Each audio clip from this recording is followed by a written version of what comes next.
You're listening to the Full Court Press with your host, Drew Duncan. Don't you dare touch that dial.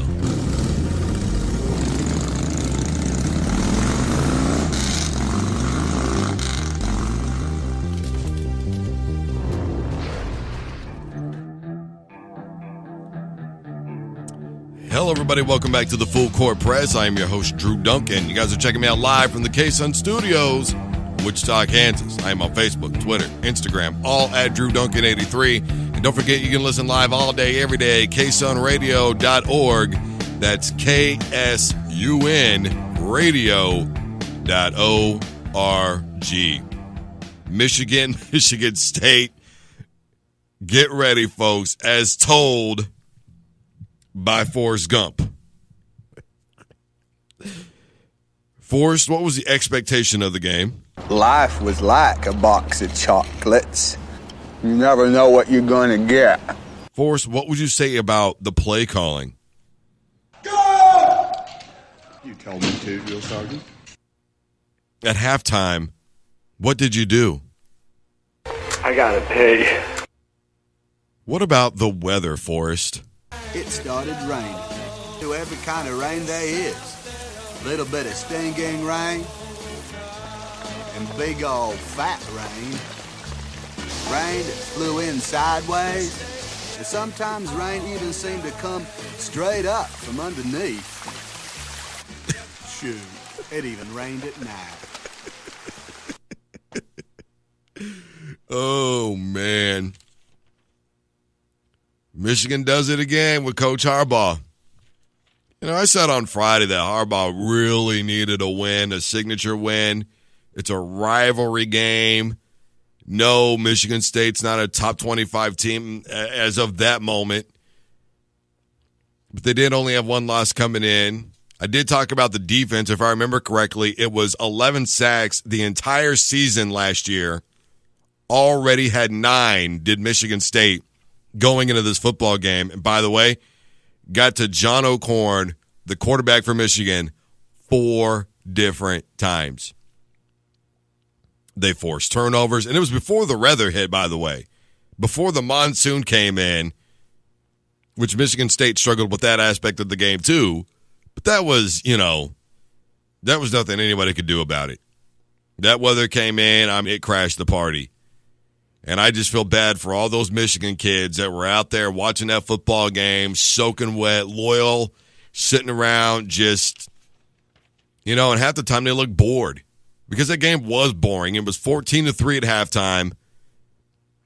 And look, I will say this. I'll give Jim Harbaugh some credit for taking a risk, trying to score late at the end of the first half, try to get something going, anything. Can I get a field goal? Can I get some upfield push? Can I give my guys some confidence? The issue, the inability to hang on to football. There are a lot of people out there that were really down on Will Spate. Why would you be down on Spate?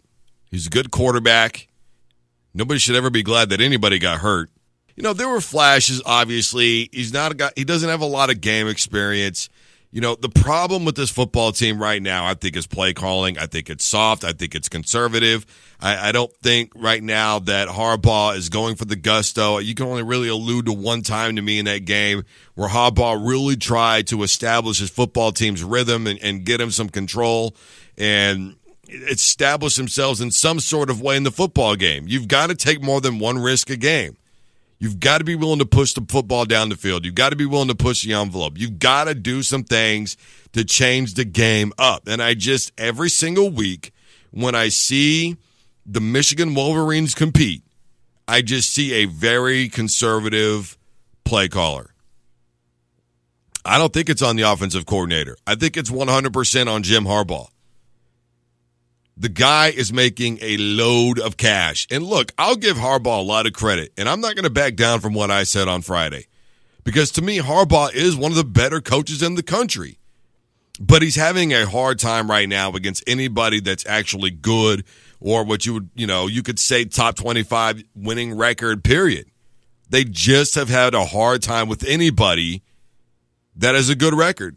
And right now he's really having a hard time with Michigan State. the 2015 game. This season, it's hard. Look, I just bagged on OU and the Big 12 pretty good. And I'm kind of going in on Harbaugh a little bit. And once again, one of my favorite quotes is Jim Harbaugh, man. Or not Jim Harbaugh, but Bob Stoops. I was never a Bob Stoops fan, but one of my favorite quotes from his is, the thing is, people think winning's easy, and it's not. It's never easy to win. It's really not. But I'm telling you right now, it's not. You're not making it any easier on yourself, though, when you're this conservative all the time. Well, they've got a quarterback in there they're not used to. Dude, they were like that with Spate.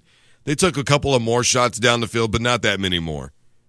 And I thought Spate had a really good arm, to be perfectly honest with you. I think he's a very underrated passer. Very underrated. Michigan's going to have a hard time going the rest of the way. It's not going to get any easier for them because, the competition in the big right now is really Penn State. They are the team to beat. With Barkley and what they can do, they had a really great second half. Started off really slow against Northwestern on Saturday afternoon. Had a really good second half of football, though. Barkley was held to negative a yard in that first half. But what happened? Second half, dominated. I don't think there's a whole lot of arguing right now that Penn State is the team. Yeah, sure, Ohio State came out. They took care of business. They dominated Maryland. But did that do anything for anybody, though? Because you got to think, with OU losing to Iowa State, Ohio State's going to have to run through and blow everybody out from here on in. That is literally the bottom line to that. Earlier when I reported on this season for Michigan, I said that the back half of the schedule was going to be tough. Already they play Michigan State. They're going to be at Indiana. That's not going to be an easy game. They're going to be at Penn State. Later on, they'll have Minnesota. They'll be at Maryland. They've got Wisconsin, Ohio State, obviously. By the way, that game is in Wisconsin. This October-November schedule is nothing to sneeze at. And I didn't think that Michigan would be able to run the gauntlet anyways. But I thought maybe this year they'd be able to finish the season 10-2. 11-1. Do something else other than you've done. Beat a team that's got a winning record. Obviously, they still have some opportunities left, namely Penn State, Wisconsin, and Ohio State. But you got 3 more games left of quality football opponents. Does Wisconsin have the best offense I've ever seen ever? Well, no, absolutely not. But I will say this, they perform later in football games when it counts. Their defense clearly is able to hold just about anybody in the country. Of course, we'll find out with Ohio State. But the bottom line is that's going to be a team that, again, defense reigns. They've already played a team in Michigan State where defense is really tough. That's what's carrying the Michigan State Spartans right now. Their ability to stop people. What about when they face Ohio State? I think Ohio State and Urban Meyer are playing ticked-off football right now. I wouldn't be surprised if they did run the gauntlet. Remember the year they lost to Virginia Tech? I remember I predicted that game, and I thought I was so smart. I was like, yeah, watch this. I told y'all Ohio State was an overrated team. Ends up going to a national title. Urban Meyer doesn't coach kids for one game. He coaches them through the whole season. He demands the most out of his players every single game, as any coach does. But the difference is, though, in an Urban Meyer team and some of these other teams we see, one loss will not define them. Think about the speech in Florida with Tim Tebow. Part of that, I think, had to do with Urban Meyer.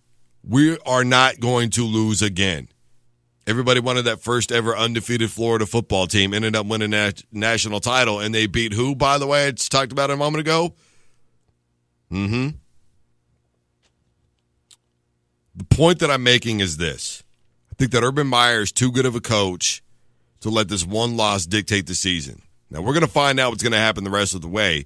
Obviously, Ohio State doesn't have nearly the schedule right now that a Michigan does. But the way I look at it is this. Michigan could still obviously run the table.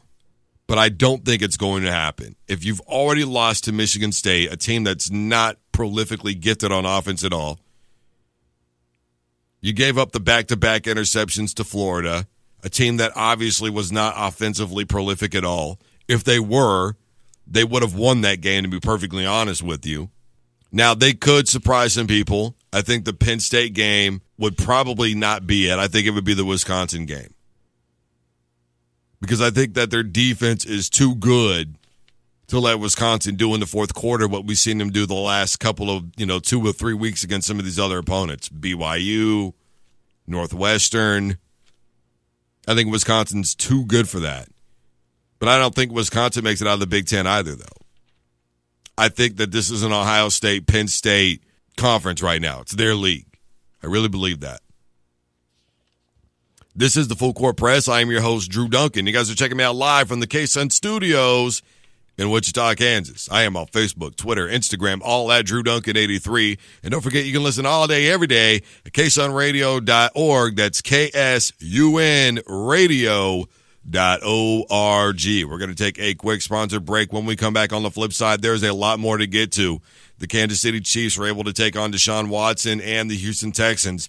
Injuries, including J.J. Watt, Odell Beckham Jr., that were very horrific to watch. We're going to be discussing that as well on the program. We're going to be talking Dallas Cowboys, Green Bay Packers. Huge stuff to get to with Aaron Rodgers and that tremendous comeback. There's a lot more going on, guys. Plus, we'll be talking Chicago and Minnesota for tonight's game. We'll be back right after this. Don't you dare touch that dial.